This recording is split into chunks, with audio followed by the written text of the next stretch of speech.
चाहिँ एउटा विशिष्टतालाई त्यसको विशिष्ट पक्षलाई पद्य साहित्यले त्यो विशिष्टतालाई कसरी जीवन्त पारेर अगाडि बढाउन सक्छ। पद्य पनि त्यो एउटा चाहिने बडो आकर्षण सुन्दर र त्यो मिठास बोकेको एउटा चाहिने फाँट हो भने त्यो फाँटले गद्यलाई कसरी समाउला अथवा कसरी पछ्याउला अथवा कसरी त्योभन्दा त्यत्तिकै विशिष्ट चाहिँ धारमा आउला त्यसकै उचाइमा कसरी आउला त। अहिले त गद्यले पो बाढी त्यो गद्यको बाढी आइरहेको छ जताततै जहाँसुकै गद्यलाई नै बढी प्रायोरिटी दिएको संसारभरि त्यो ट्रेन्ड देखिन्छ भने पद्य पनि विशिष्ट पक्ष हो तर कसरी यसले आफ्नो उचाइलाई आफ्नो विशिष्ट छविलाई र आफ्नो जुन ऊर्जालाई कसरी कायम गर्न सक्छ डाक्टर साहब। यहाँनिर के छ भने सर अहिले चाहिँ गद्य साहित्य फस्टाउने र चाहिँ पद्य साहित्य पछाडि परेको जस्तो देखिनुको मूल कारण के छ भने देवकोटा पछिका साहित्यकारहरूले पद्यलाई चाहिँ एउटा छन्दको रूपमा मात्रै लिएर एउटा गेय मात्रै बनाए त्यसमा विचार चाहिँ समायोजन गर्न नसकेर अलिकति के छ भने गद्यमा लेख्दा जति सहज हुन्छ नि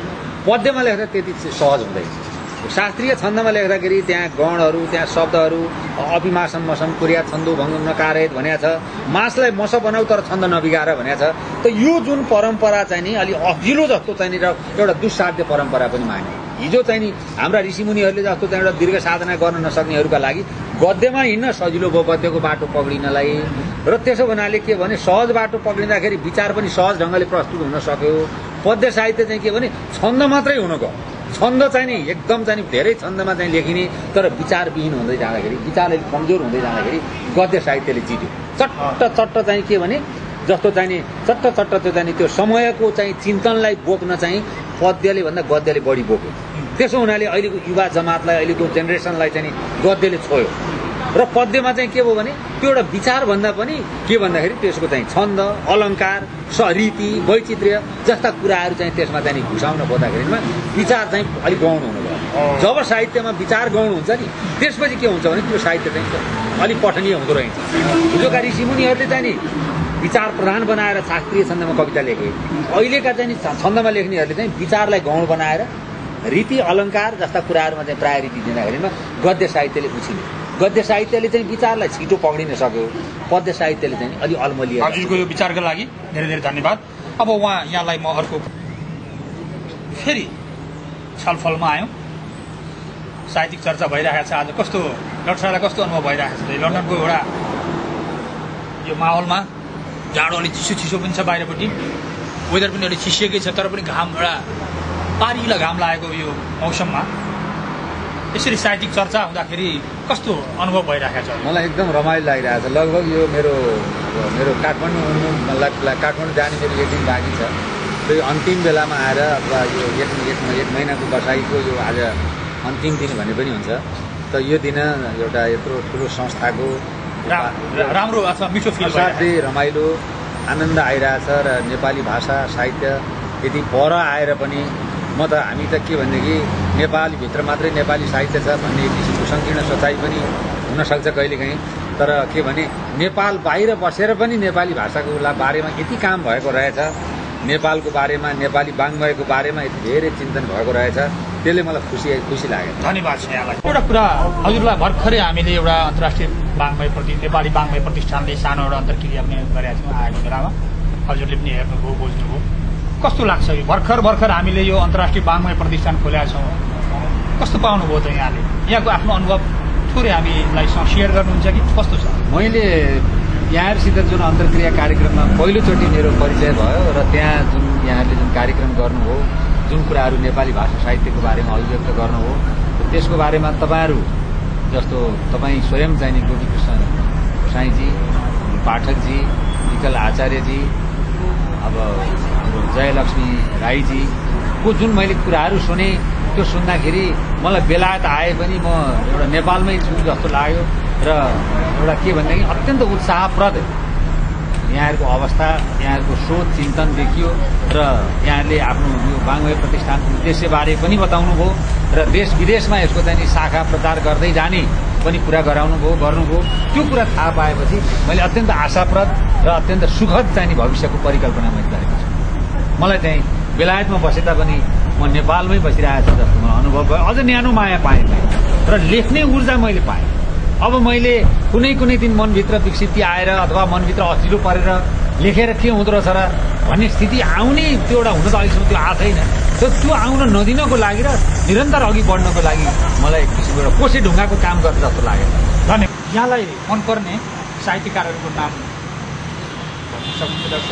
मैले अब नेपाली साहित्यबाटै सुरु गरौँ। मलाई नेपाली साहित्यमा मनपर्ने साहित्यकार भन्नुभयो त लेखनाथ पौडेल, कवि शिरोमणि जसलाई हामी भन्छौँ, महाकवि लक्ष्मीप्रसाद देवकोटा र राष्ट्रकवि माधव घिमिरे ज्यादै मनपर्छ नेपालीमा। संस्कृतमा मनपर्ने वाल्मीकि, कालिदास, भवभूति, श्रीहर्ष आदि। अङ्ग्रेजीमा मलाई सबभन्दा बढी मनपर्ने सेक्सपियर, वर्ड्सवर्थ, टी.एस. इलियट आदि। अरू धेरै हुनुहुन्छ त्यो अलि।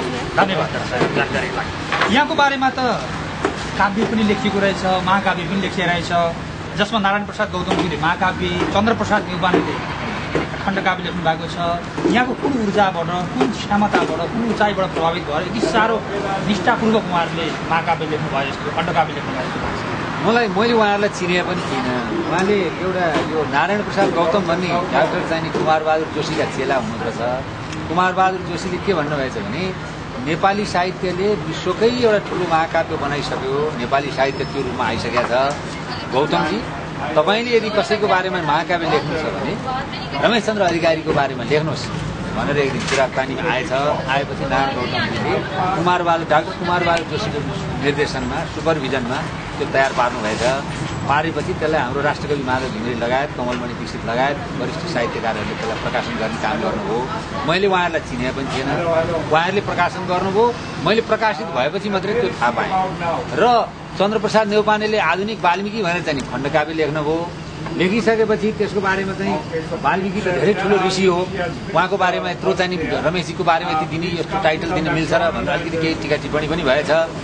र त्यही सिलसिलामा उहाँहरूको एउटा शब्द चिन्तन सङ्घ भन्ने एउटा ठुलो संस्था छ नेपालमा, त्यसले आधुनिक वाल्मीकि भन्ने उपाधि पनि दियो। त्यसमा चाहिँ सयौँ साहित्यकारहरू उपस्थित हुनुहुन्थ्यो र उहाँहरूले त स्फूर्त आफै प्रभावित भएर, आफै जिज्ञासु भएर र एउटा चाहिँ तपाईँप्रति एउटा चाहिँ तपाईँको समर्पण देखाएर अथवा एउटा स्वच्छ भावना देखाएर आदरणीय व्यक्तित्वको रूपमा उहाँहरूले स्वीकारेर त्यो लेख्नु भएको देख्छ।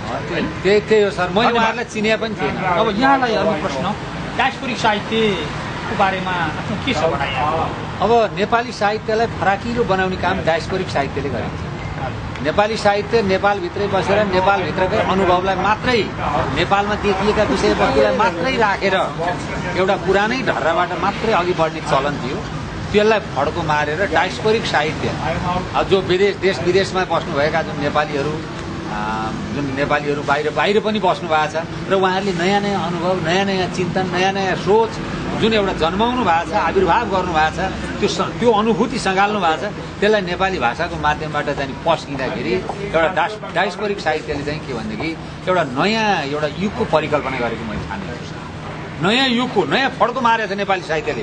अब नेपाली साहित्यलाई नेपालभित्रको मात्रै साहित्य नबनाएर एउटा विश्व साहित्यको एउटा प्लेटफर्ममा लैजाने काम डायस्पोरिक साहित्यले गर्छ। धन्यवाद सर, साह्रै राम्रो जवाफ हो। यसले गर्दाखेरि डायस्पोरामा लेख्ने सर्जकहरूलाई ऊर्जा पनि मिल्छ भन्ने हामीलाई लागेको छ।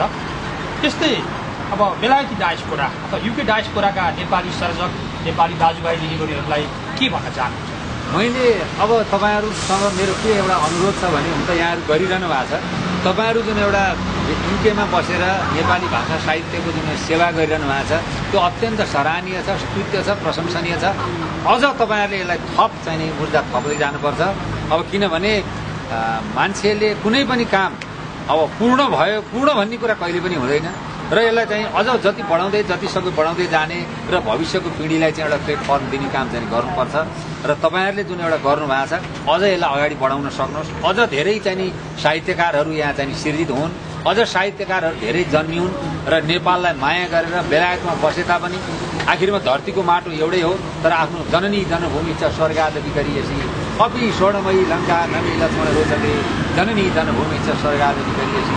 जननी र जन्मभूमि स्वर्गभन्दा नि ठुलो हुन्छ भनेर राखेर डायस्पोरामा लेख्ने लेखकहरूलाई, सर्जकहरूलाई जुन ऊर्जा प्रदान गर्नुभयो यसको लागि धन्यवाद। त्यस्तै हाम्रो विविध कारणले गर्दाखेरि नेपाली साहित्य अझै पनि अन्तर्राष्ट्रिय स्तरमा बजारमा त्यति व्यापक हुन सकेको छैन, थोरै बहुत त भएको छ। यो अन्तर्राष्ट्रिय स्तरमा पुर्याउनको लागि आफ्नो मौलिकता, आफ्नो नेपालीपन, आफ्नो नेपाली ढाँचा, नेपाली साहित्य साहित्यलाई कसरी हामी पुर्याउन सक्छौँ, कसरी भिजाउन सक्छौँ, कसरी हाम्रो साहित्यलाई विश्वव्यापी बनाउन सक्छौँ, के छन् उपायहरू यहाँको भनाइ कस्तो छ? मेरो विचारमा चाहिँ जुन सरले एउटा प्रयास गर्नुभएको छ, एउटा डायस्पोरिक साहित्य जुन भनिरहेछ उहाँले, त्यो देश विदेशमा बसेर पनि एउटा नेपाली साहित्यमा सिर्जना गरेर नेपाली भाषाको गरिमालाई चाहिँ एउटा चाहिँ देश विदेशमा प्रचार प्रसार गर्ने एउटा माध्यम हो। र जुन नेपाली भाषै नबुझ्नेहरूको लागि चाहिँ मैले सबभन्दा महत्त्वपूर्ण के देखाएको छु भने यसलाई अङ्ग्रेजीकरण गर्नुपर्छ। अहिलेको युग भनेको अङ्ग्रेजी भाषाको युग। अहिले चाहिँ अङ्ग्रेजी भाषा एउटा विश्व भाषाकै रूपमा चाहिँ एउटा इन्टरनेसनल ल्याङ्ग्वेजको रूपमा आएको छ। त त्यसो भएको हुनाले हामीले के भने नेपालमा नेपाली भाषामा रचिएका लेखिएका महत्त्वपूर्ण कृतिहरूलाई, साहित्यिक रचनाहरूलाई अङ्ग्रेजी भाषामा अनुवाद गरेर विदेशी पाठकहरूलाई पनि यतापट्टि आकृष्ट गराउन सकियो भने अझ पनि चाहिँ के भने नेपाली भाषाको क्षेत्र चाहिँ घोराइदिँदै खराइदिँदै लाग्छ।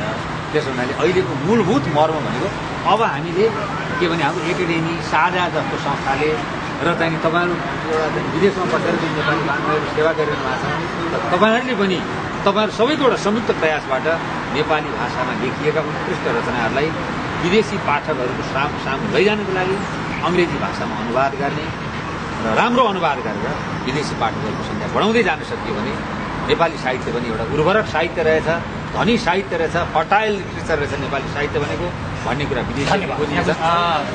भाइ चाहिँ प्रताप राईलाई पनि म धेरै धेरै धन्यवाद छु। प्रताप भाइले यो यति ठुलो समयसम्मका लागि लामो समयसम्म हामीलाई यसरी साथ दिनुभएको छ र आफ्ना कुराहरूलाई हामीले उहाँको क्यामेरामा प्रस्तुत गर्न यसरी पायौँ, कैद गर्न पायौँ। यो बहुत राम्रो शुभ अवसर हो।